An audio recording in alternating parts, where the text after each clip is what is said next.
Muito bem, irmãos, vamos começar uma série hoje sobre primeiras palavras.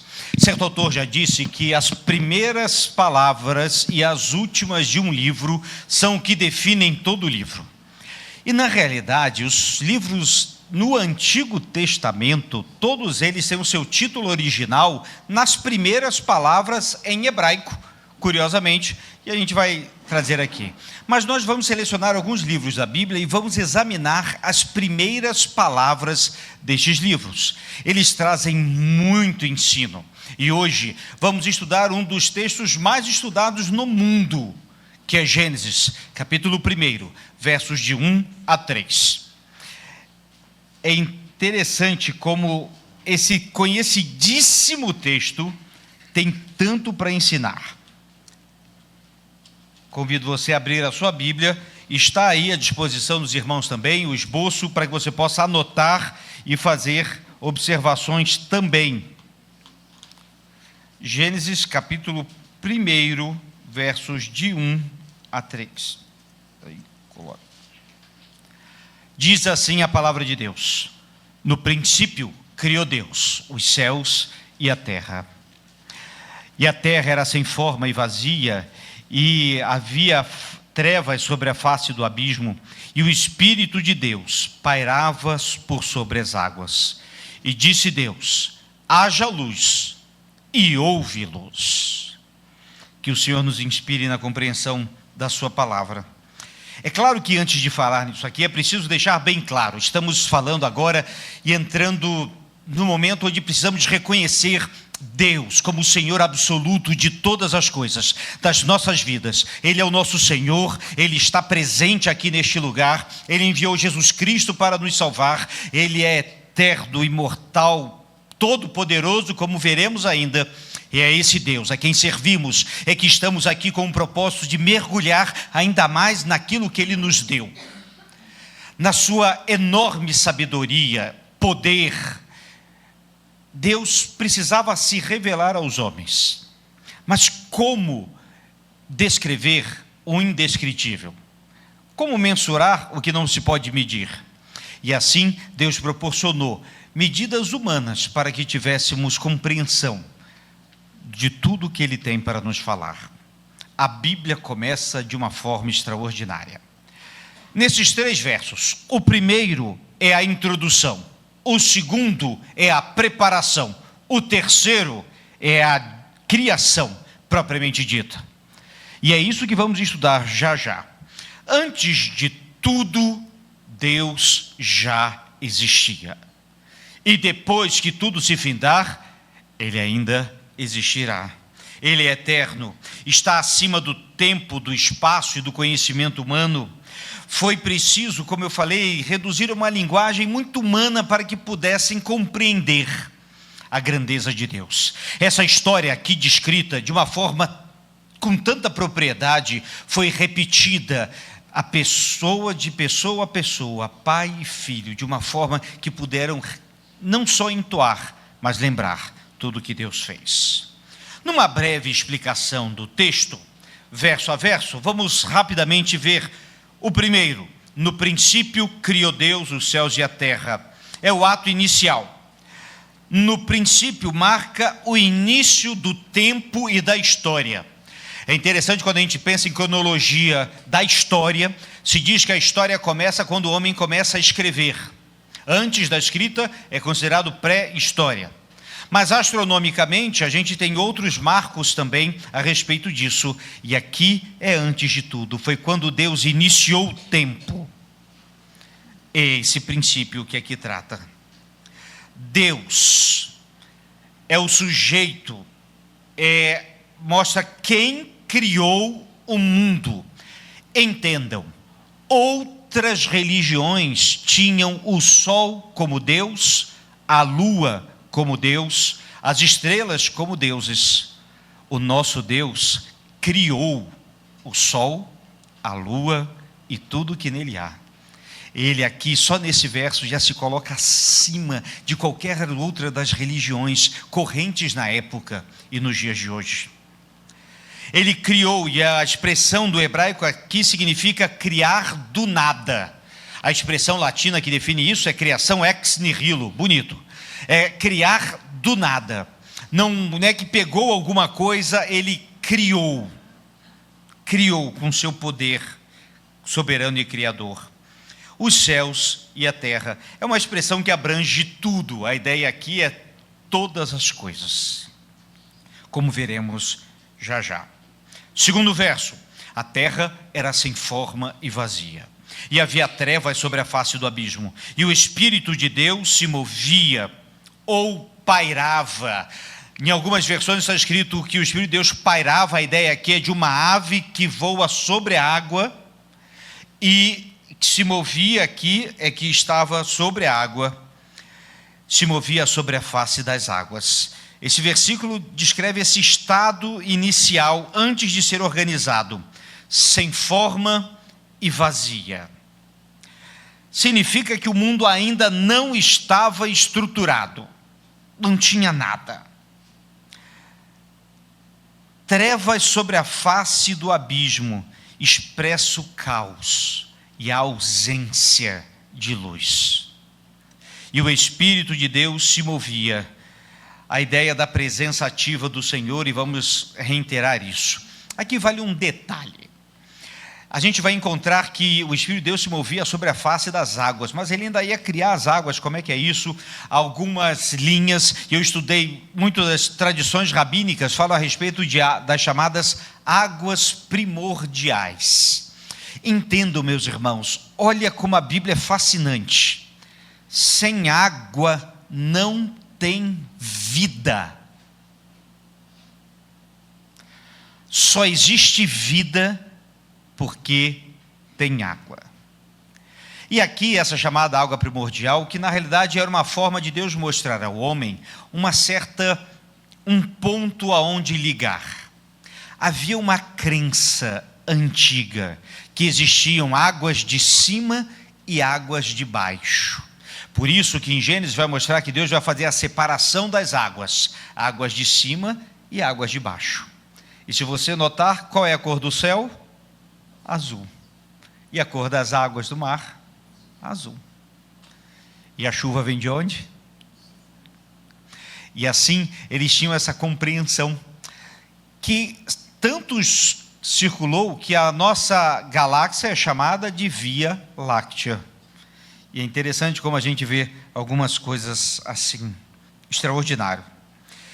Terceiro verso, e disse Deus, haja luz, e houve luz. Este é o primeiro ato criativo através da palavra de Deus. Disse Deus. Aqui inaugura o poder da palavra. Em João, Jesus vai dizer que Jesus é o verbo vivo. A palavra de Deus é criadora, é toda poderosa, ela é eficaz. Haja luz. Representa a ordem da vida. Lembre que eu disse que não há vida sem água? Também não existe vida sem luz. E a primeira coisa que Deus cria, haver luz mostra a obediência imediata da criação à voz de Deus. Graças a Deus por isso. E aí nós aprendemos 7 princípios desse texto. Será apenas um slide, ele vai ficar um slide fixo aqui, com nomes de Deus. Primeira coisa, Deus é o Senhor de todas as coisas. Eu volto ao que eu falei no início, precisamos, meus irmãos, voltar a entender a grandeza, a majestade e todo o poder de Deus. Precisamos adorar mais vezes de joelhos e nos prostrarmos diante da grandeza desse Deus criador de todas as coisas. E eu cito alguns dos nomes de Deus aqui listados também, cada um trazendo uma lição e uma verdade. É o Deus criador, todo-poderoso, El Shaddai. É o Deus que é, ele vai dizer, eu sou o que sou, é o Deus Javé ou Jeová.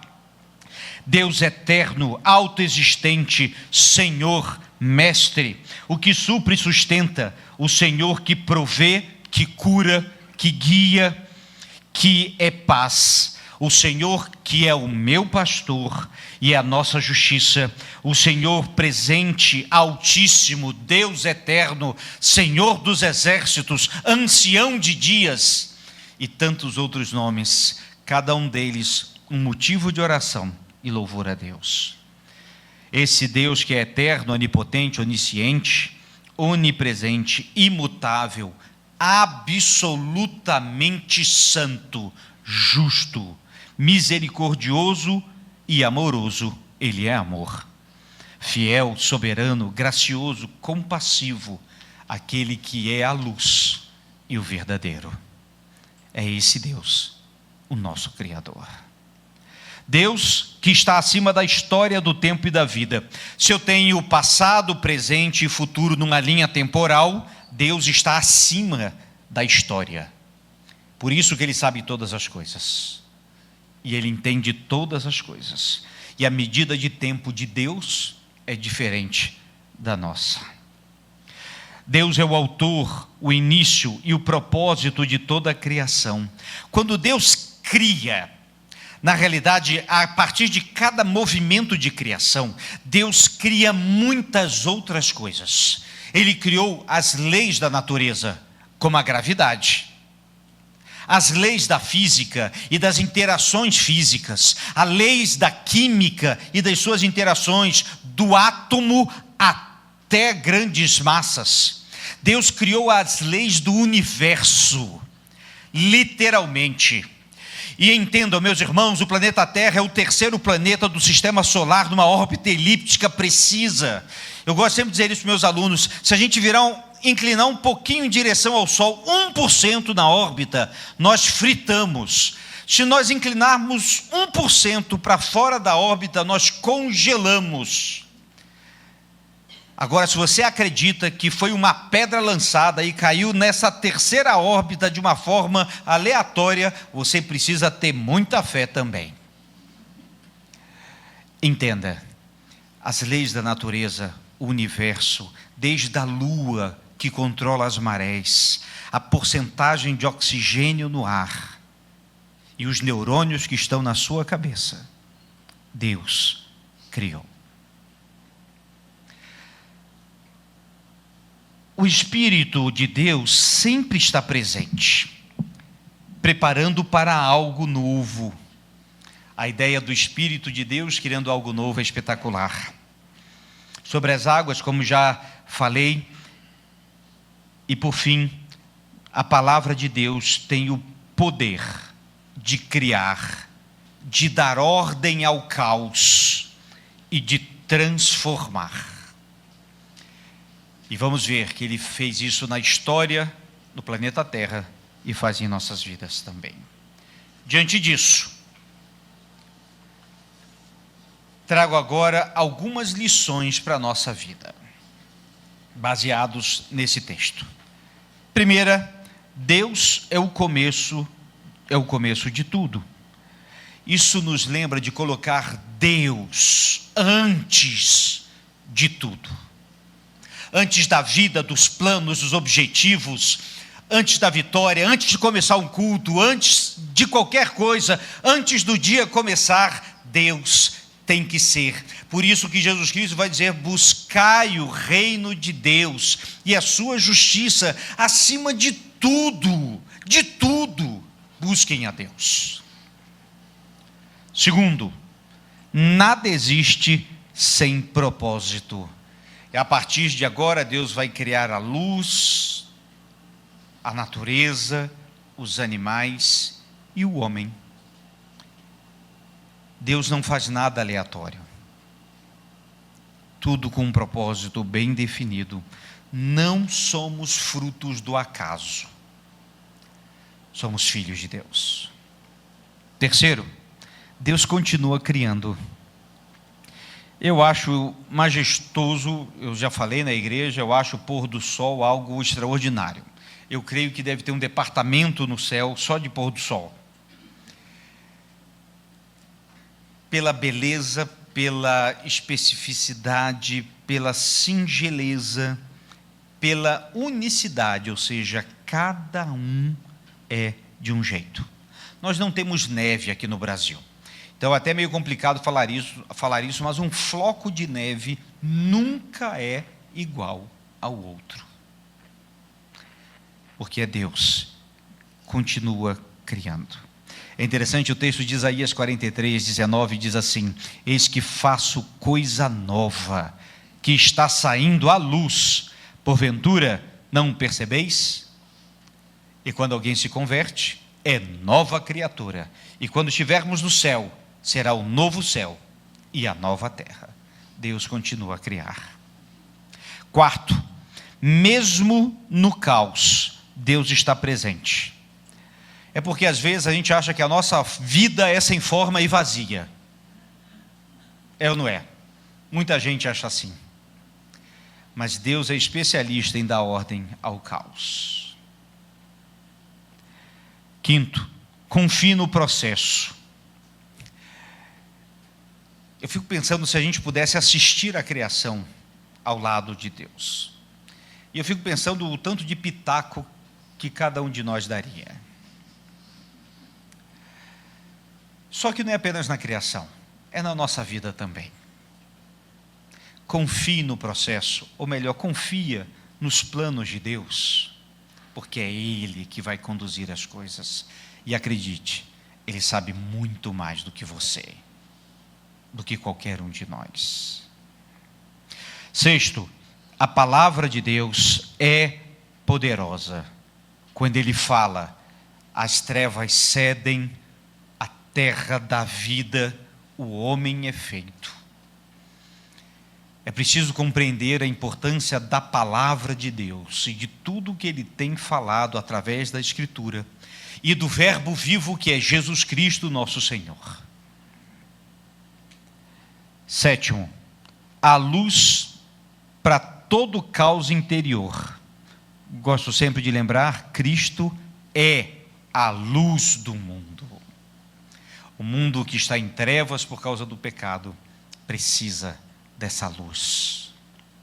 E por fim, a obediência à voz de Deus sempre nos promoverá a isso. A luz para todo caos interior.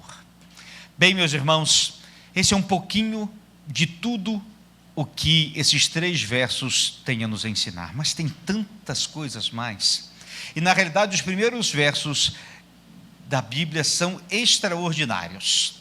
Também podemos estudar os últimos. É curioso que o primeiro verso de Gênesis é esse que lemos, e o último verso de Gênesis, sabe qual é? Num caixão no Egito. Que forte, não? O homem já havia pecado, havia se afastado, a morte chegou, e José estaria morto já, e ele foi enterrado num caixão no Egito. E assim termina o livro de Gênesis, o que tem muito a nos ensinar também. Mas nesse tempo vamos estudar apenas as primeiras palavras, e que essas sirvam de luz para cada um de nós nessa hora.